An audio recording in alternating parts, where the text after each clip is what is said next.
এটা আর ব্যবহার করার যোগ্য নয়। বাবারা বুঝি এমনই হয়। আরে দাঁড়াও দাঁড়াও, সবটাই বলছে। হাই, আমি পূজা, আর একটা ছোট্ট ভিডিওতে তোমাদের স্বাগতম। হাতে কামড়ি দিবে, ভেঙে দে।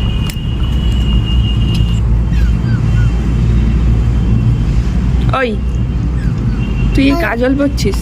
আমি তাই বলি আমার কাজলটা শেষ হয়ে যায় কেন?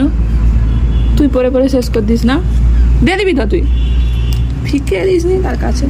তো ইনাকে দেখো, আজকে স্কুল থেকে বাড়ি ফিরছি, ইনি আমার পিছন পিছন আসছে।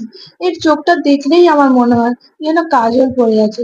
শুধু এ একা নয়, এর আরো একটা ভাই আছে, তাকেও দেখলে ঠিক সেম মনে হবে যেন কাজল পড়েছে চোখে। তোমরাও চোখটা ভালো করে লক্ষ্য করে দেখবে, যেন পুরো কাজল পড়ে আছে। আর এইদিকে দেখছি মা তো ব্রেকফাস্টের জন্য অনেক কিছু প্রিপেয়ার করেছে। কাল রাতে না আমি ডিনার করিনি, কেন জানি না আমার খেতে বিন্দু মাত্র ইচ্ছে করছিল না। মা অনেকবার বলছিল, আমার খেতে ভালো লাগছিল না।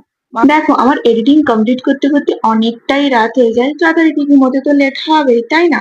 আর এইদিকে আমার মা বলে আমি নাকি খাওয়া দাওয়া করছি না বলে আমার রাতে ঘুম হয় না।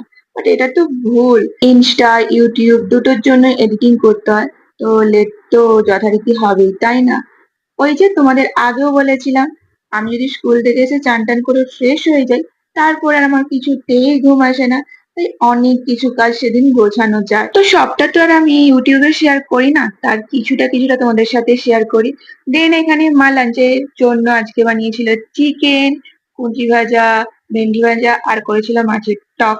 আমি যে বলেছিলাম না আমাদের বাড়িতে একটা আজব প্রাণী থাকে, তার চিকেন হলেই ভাত খাওয়া হয়ে যায়, তার জন্যই বেশিরভাগ দিন আমাদের বাড়িতে চিকেন করতে হয়। দেন ছাদে এলাম কিছু ভিডিও করার জন্য, কিছু রিলস শুট করার জন্য। আর এদিকে দেখছি মা কাঁঠালের বীজা রোদে দিয়েছে, সেটাও তুলে নিলাম। আর এখানে আমার বাবার ফোনটা খারাপ হয়ে গেছে।